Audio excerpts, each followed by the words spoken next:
Yeah, they can be complicated to look at, but I don't think there's any chance of me leaving them anytime soon. You're listening to The Cosmic Cast. Hello, and welcome to another episode of The Cosmic Cast, brought to you by the Earth and Solar System team at the University of Manchester. This week, we are chatting about the Lunar and Planetary Science Conference, which is kicking off today. So myself, John and Tom, and other members of our research group will be chatting about our abstracts and all different presentations that we're doing this week. Indeed. Yeah, LPSC time of year again. So I guess, our loyal audience will remember we always do some kind of recap or vlog at this conference. In principle, I will actually be there. So we're recording this ahead of time last week as this episode goes live, but all being well, I should actually be in Houston in person to this conference, which is very exciting. And I don't know, not quite sure if we're going to do a vlog like we have in previous years or not yet. I guess we'll see how it goes. But, Yeah. Are you excited? Are you more excited to see people or for the freebies? I know. Well, I mean, I somehow doubt there'll be very many freebies this year. I guess it may be more of a toned down, muted affair. But no, I'm very excited, obviously, to see people I've not seen for a few years. So that should be quite cool. I guess LPSC is always the flagship conference of the planetary science field, isn't it? Really. Mm. So I believe you're going there to do a talk, John. Yes, it is a talk. That's a good segue indeed. Yes. So the only reason why I thought it would be good, originally I was going to just attend virtually, but as I got given a talk, I thought it's probably worth putting the effort to actually go. So I guess these things are always a bit rewarding in person, I suppose. So yeah, so it's just the one first author abstract from me this year. It's all about lunar granulites, which I can't remember if I've talked about this on the podcast or not before, but it's this not talked about too often suite of rocks from the Apollo collection that are metamorphic. And so these rocks that have undergone high temperature recrystallization, similar to, I guess, the sort of granulites you might see in terrestrial settings, but without the sort of specific pressure connotations. And so in this abstract, we're presenting some trace element data on plagioclase with a view to try and constrain some of the protoliths. So we've got these recrystallized granulitic rocks, and they must have the protoliths ultimately must have been sourced from Highland mythology, so things like anorthosites and MG suite type rocks, and very sort of classic Highland mythologies. And so the goal of the study was to see could we sort of constrain what contribution of Highland mythologies were being introduced into the protoliths. And the classic idea is that you had some that were more iron rich that were thought to be metamorphosed anorthosite, and some that are a bit more magnesium rich, and they were supposed to represent some kind of Mg rich plutonic type rock. But what we found actually when you look at the trace element chemistry in the plagioclase is that there's actually a huge diversity of different plagioclase compositions. And so it looks like the direct protoliths that recrystallize probably some kind of like brecciated mix of all sorts of rock types. And so it's just another sort of nice little data point to try and constrain the sort of lithological sort of variation that's present in the lunar highlands, because excuse me, because there's some sort of tantalizing hints that in some of the published bot rock data, but also in some of our data, that there are some mythologies, some Highland mythologies that are contributing to the protolith that we maybe not have sampled in the Apollo collection, and particularly some of the more magnesium rich that look to be a bit more secondary plutonic like don't really match with some of the Apollo MG suite stuff that we have in the collection. So we're a bit unsure as to what that represents, whether it's represents some kind of new sort of Highland lithology type that just hasn't been sampled by Apollo. So yeah, that's basically the thrust of what I'm going to be talking about. Yeah. Are there many other people working on similar things? Like, what session are you in for this? Well, the session it's called it's called something like we studied the moon before it was cool, or something like that. I think it's the count of, so it's basically it's all the stuff that's not all the new chunky special session stuff. It's all like all the old Apollo type studies and stuff. So no, I mean, there's not a huge amount of that's been studied on these samples for a while, just because they're quite complicated rocks, and I think a lot of people have. There's not a huge amount of low-hanging fruit on them necessarily. So people have worked on them a little bit, but maybe not to the extent that they deserve. So I thought it'd be good to sort of pick them up again and see what we could find through more modern methods and stuff. Mm.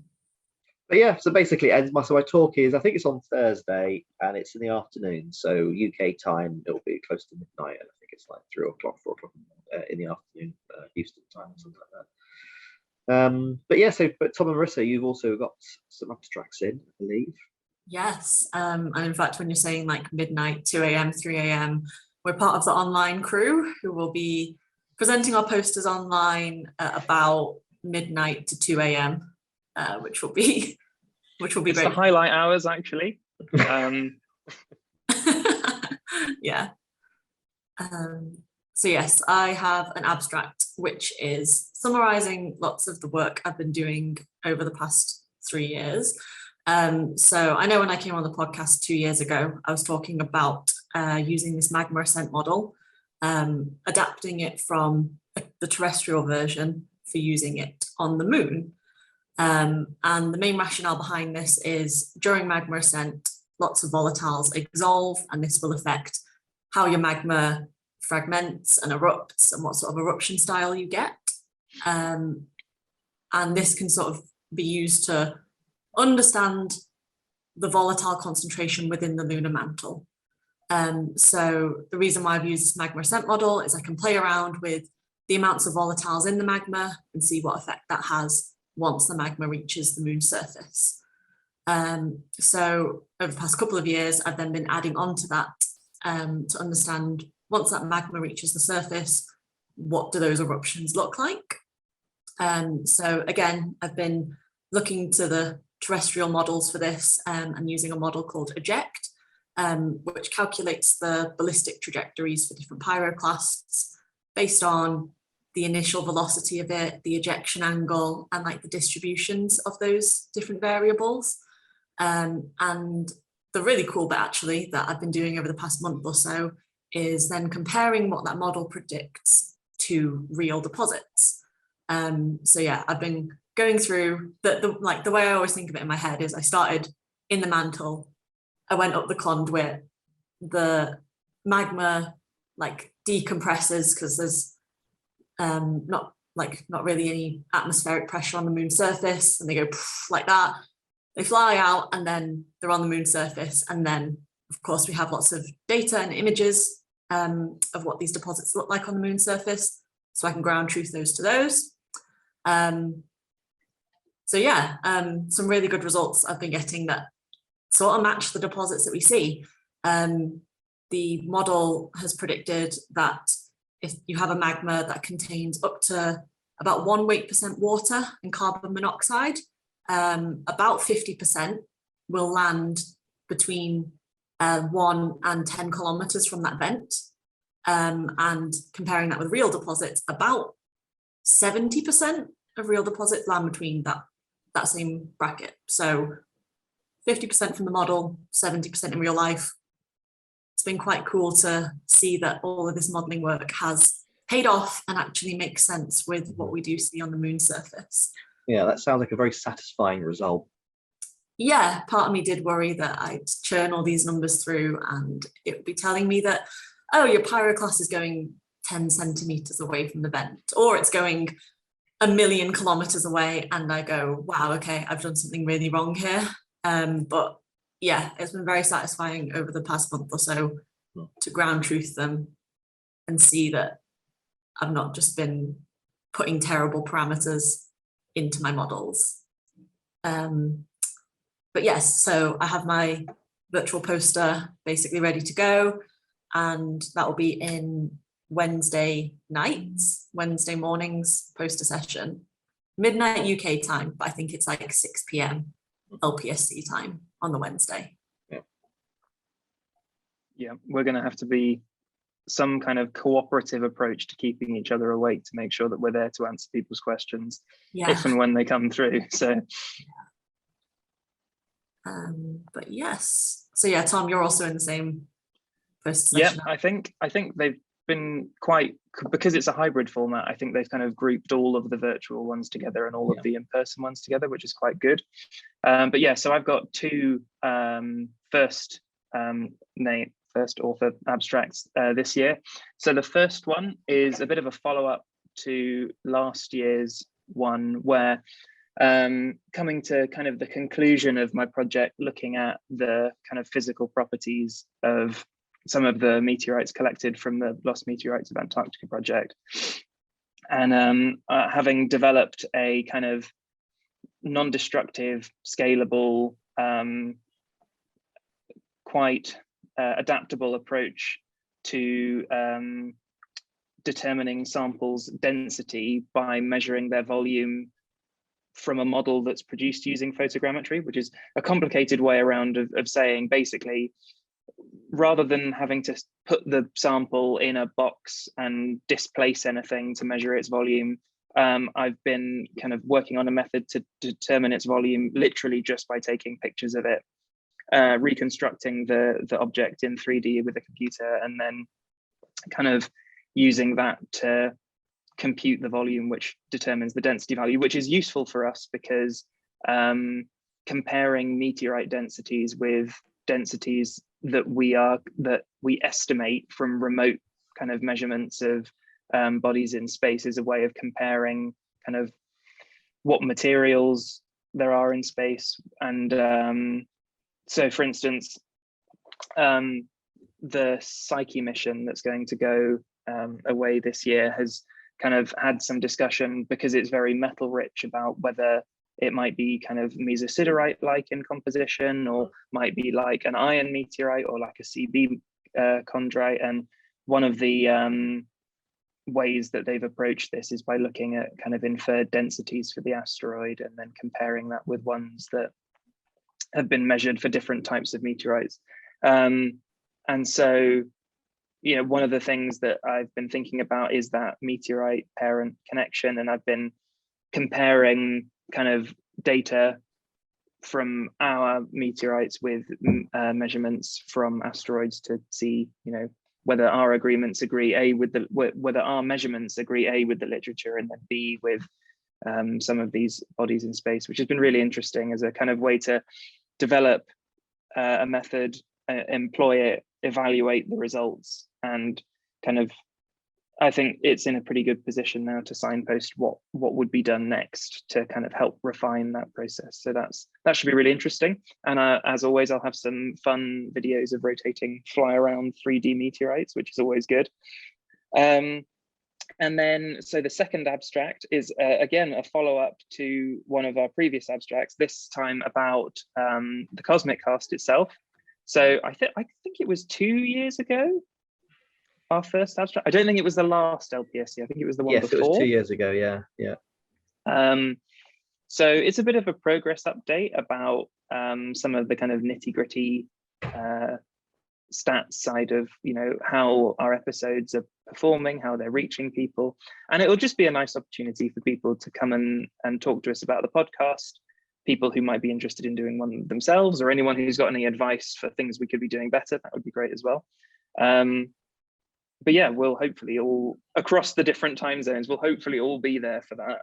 Indeed, in some format. And yeah, so if any of the audience watching are planning on attending LPSC virtually or in person, yeah, do drop in and say hello. I'll probably be sat in the Marriott foyer, I imagine, while on the call with a beer. So do feel free to say hello.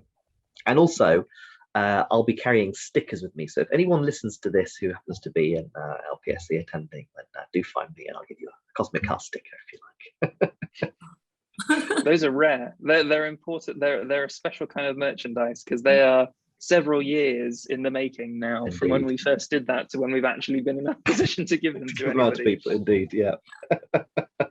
Yeah, I recently rediscovered the big pack of stickers that we'd ordered. I think I've got some in the office here, but I think most of them are actually at home. So yeah, we've got lots of stickers.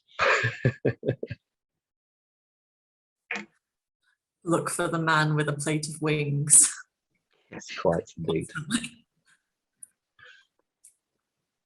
Yeah, brilliant. Well, that sounds like a good bunch of abstracts. Mm. Indeed. Looking forward to it. Absolutely, no, that should be really good. And so, so obviously it's not just us. There's a few other members of our research group here at Manchester. They're also presenting, and earlier this afternoon, as we're recording now, we chatted to a few other people who's going to talk to us a little bit about what they're presenting on. And so we'll be hopefully a little sequence of clips now from our friends and colleagues from Manchester to catch up with what they were talking about. There'll be in the episode description a full link or links to all the abstracts, or some kind of one link that has a compiled list of all the abstracts, so anyone in the audience can have a browse. I think I repeat this a few times in some of the isolated clips. Apologies for any repeat information. And first joining us for our LPSC roundup is Josh Sape. Hello, I'm surrounded by lovely basalts. Yes, you are. Which I will tell you more about. So these are bits of the Chang'e 5 lunar sample return mission that, together with colleagues Roman Tartez and Katie Joy, we've been working with a whole bunch of different institutions around the world, but particularly our colleagues in China at the Beijing Shrimp Center, and we'll be presenting our results at the special session on Wednesday morning. And so there is, first up from our group, there is a talk about the basalts that you can see behind me, looking at the different textures that we've seen in those basalts, the mineral compositions, and asking the question of to what degree the different basaltic textures that we see are related. Could they all have formed in the same lava flow, for example, or may they be representing different lava flows, or potentially even different sources?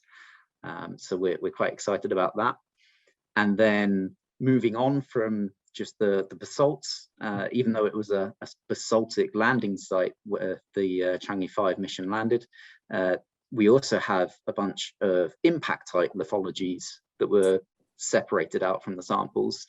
And so at least two of the other talks are focused on breccias and agglutinate particles. These are small bits of the lunar regolith that have been kind of melted and kind of re-welded together during micrometeorite bombardment.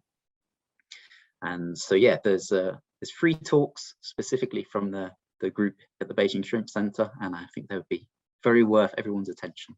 They should be good. Yeah, no, that's really cool. I don't think I've only been going to LPSC the past couple of years, but it's really cool to know some authors in one of the special sessions.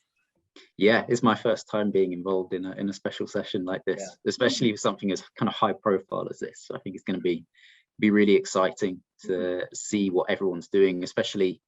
So I mean, we had the big results in terms of the ages from these young basalts that came out in the autumn of last year, and everyone was obviously very excited about that.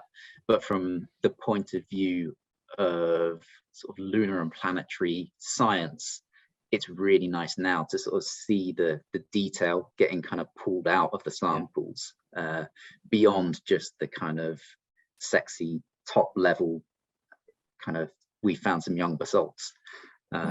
There's some really good science now coming out.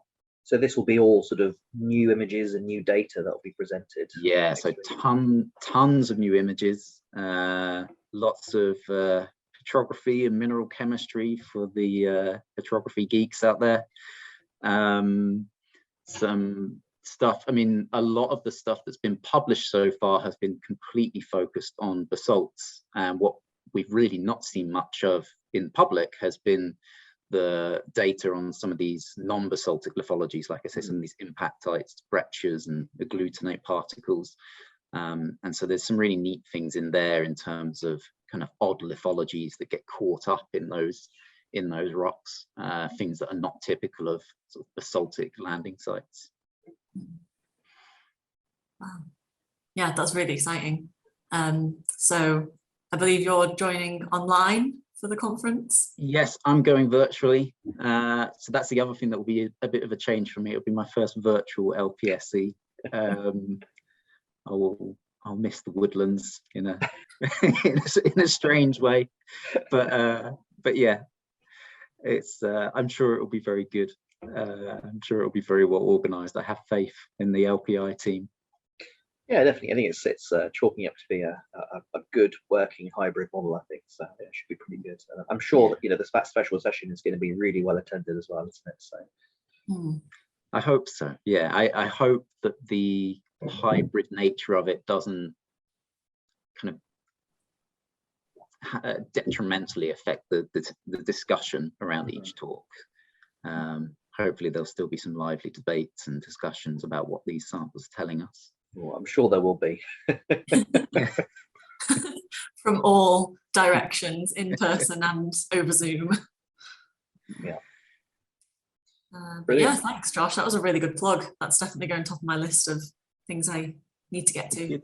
Indeed, and we'll put a link for your episode where you talk a bit more about the agent results in the episode description. Yes. And in the episode description, there'll also be a link to all the abstracts too that the audience, you and the audience, can peruse at your leisure. Sounds good. Thank you very much, guys. Thank you very much. Cool. And splendid. We have just been joined by Mark Nottingham. Hey, Mark. How you doing? Hi. Nice to see you all. Nice to see you too. Yeah, so I believe that you also have a poster that's going to be presented at LPSC this week. So yeah, I believe it's about your regolith work.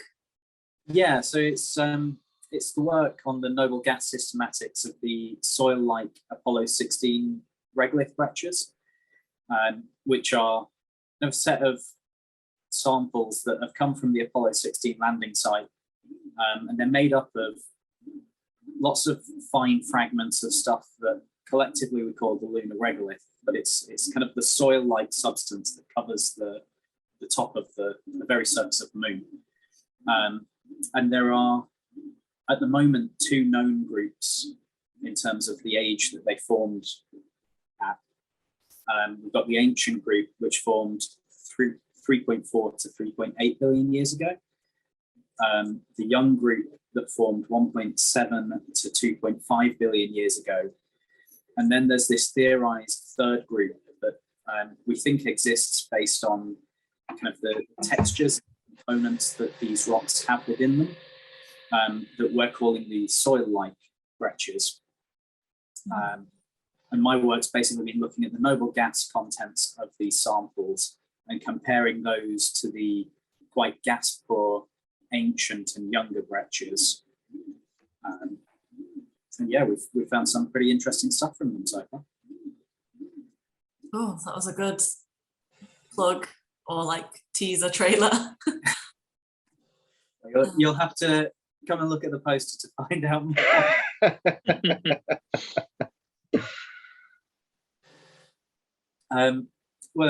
So we kind of found that in terms of the amount of time they've been exposed to space radiation or cosmic rays, they tend to be far older, or they've been exposed for far more time than the younger or the certainly the ancient breccias, which we think formed quite early on and were buried quite quickly, while there were significantly more impacts happening on the lunar surface. So that basically these rocks formed and then got buried really quickly beyond the reach of any of this spaceborne radiation.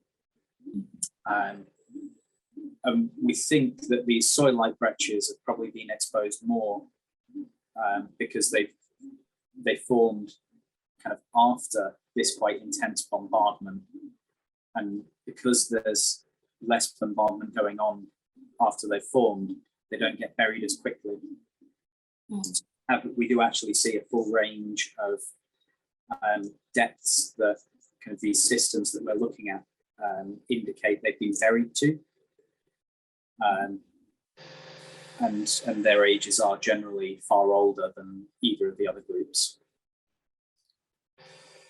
This might be quite a hard question then, When you're looking at the ages of these samples, do you have to like you said, normalize it to the amount of impacts through time?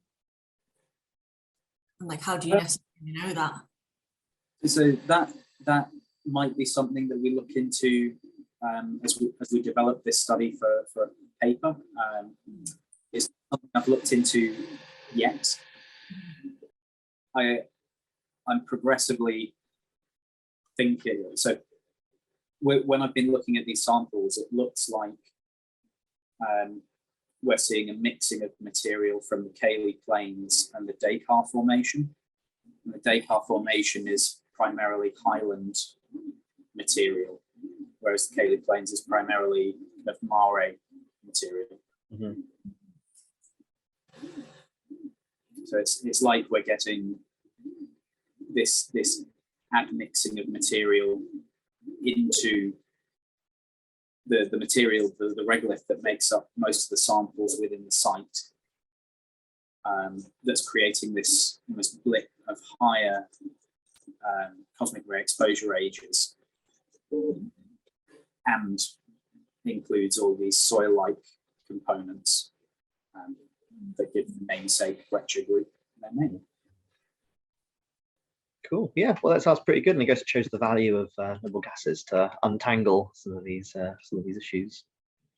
Yeah, they can be complicated to look at, but I don't think there's any chance of me leaving them anytime soon.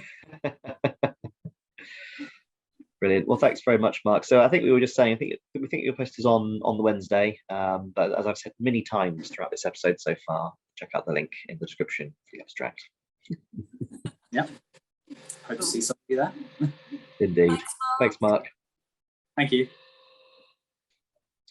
So next up, we're joined by Sam Bell. I guess you were just on the podcast only a few weeks ago, but you're back to tell us about the two abstracts that you have, that you're first author on, in fact.